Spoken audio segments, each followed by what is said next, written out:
আমরা যদি জাহানারার ইস্যু জ্যোতির ইস্যুতে ফিরে আসি গতকালকে আমরা একটা জ্যোতির ইন্টারভিউ শুনছিলাম একটি ডিজিটাল প্ল্যাটফর্মে তিনি ইন্টারভিউ দিয়েছেন। তিনি সেখানে জাহানারার সাথে মন্টি নামে একজনের সম্পর্কের কথা বলেছেন। মন্টিটা কে আসলে? মানে হঠাৎ করে আমরা শুনতে পাচ্ছি জ্যোতির সাথে পিঙ্কির একটা অনৈতিক সম্পর্কে একটা অভিযোগ এসেছিল জাহানারদের দিক থেকে।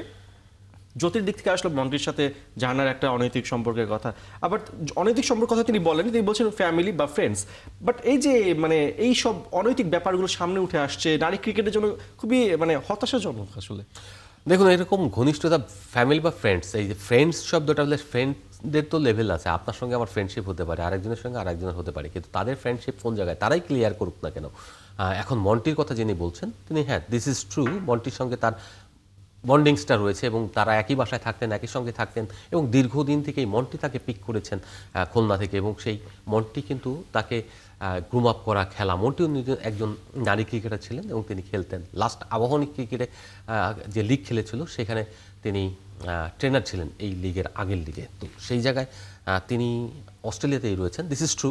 এই একটা নিউজ করেছিলাম আমি এই ব্যাপারে, যে মন্টি চলে গিয়েছেন, জাহানারা যাওয়ার 1 মাসের মধ্যেও মন্টি চলে গিয়েছে। তো সেই জায়গা থেকে তারা দুজনই একসঙ্গে রয়েছেন। এখন কী সম্পর্ক, সেই সম্পর্ক তো আমাদের খতিয়ে দেখার কথা নয়, বা আমরা তাদের সঙ্গে অবস্থানও করি না, একই বাসায় থাকে না, সেহেতু আমরা অতটা গভীরভাবে জানবো না। যেহেতু পার্সোনাল রিলেশনগুলো, এগুলি অনেক কিছুই শোনা যাচ্ছে এবং শুনতে পাচ্ছি। যেটা হচ্ছে যে আসলে জ্যোতির ব্যাপারে শুনছি, তার ব্যাপারে জ্যোতি এখন ডিফেন্ড করতে পারছেন, উনি অভিযোগ করেছেন। এখন জ্যোতি যেহেতু বলছে মন্টির ব্যাপার, মন্টি এখন ওখান থেকে রিপ্লাই দিবে কিনা সেটাও একটা ব্যাপার, বা ওখানে যে জাহানারা রয়েছেন তিনিও রিপ্লাই দেবেন কিনা সেটাও একটা ব্যাপার। যে কথাগুলো রটে, তারা মেয়েরাই তো একসঙ্গে থাকেন এবং তারা নিশ্চয়ই তাদের হাটে হাড়ি ভাঙছেন। তো হাড়ি তারা যখন ভাঙছেন তখন আমাদের এখানে কিছু বলার নেই, তারাই ভাঙতে থাক এবং তারাই নিজেদেরকে প্রেজেন্ট করতে থাক। এখানে অনেকেই তো এখন ভয় পাচ্ছেন। আমি রিসেন্টলি শুনলাম একটা মেয়ে বলছে যে যা হচ্ছে এখন আর বিয়ে করার একটা ইচ্ছা ছিল সেটাও বোধহয় আর পূরণ হবে না। তো দিস ইজ টু মাচ। আপনারা নিজেদের এইসব হাটে হাড়ি ভাঙবেন না। হাড়ি ভাঙলে পরে আপনারাই আপনাদের মেয়েদের কপাল পুড়বেন এবং এটা উচিত না।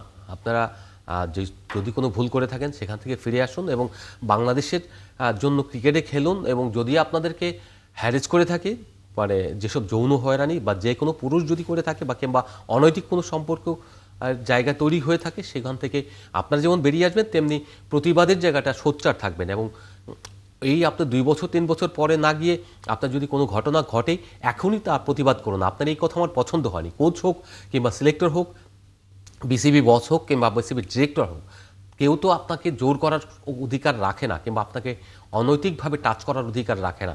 অনেক কিছুই তো আছে, আপনি তো হাক করেন, সেই হাক করার মধ্যে কোনো দোষ নেই। এখন তো গ্লোবালি এই হাকটা একটা প্রচলিত বিষয়। মিডল ইস্টের মানুষকেও আমরা দেখি হাক করে নিজেদের মধ্যে। তো সেই জায়গা থেকে বলতে পারি যে নারীদের সঙ্গে হয়তো হাকটা করে না, কিন্তু আমাদের কালচারটা ওয়েস্টার্ন কালচারও না। যারা কোচিং স্টাফ বা সাপোর্ট স্টাফ থাকেন তাদেরও উচিত হবে যে একটা বাঙালি কালচার বা বাংলাদেশের কালচার কিংবা মুসলিম কালচার, যেটাই বলি না কেন, সেই কালচারটা আপনি একটু বজায় রাখুন এবং আপনি ওয়েস্টার্ন কালচারের মতো যে টাচ প্র্যাকটিসটা, অভ্যাসটা দূরে রাখুন।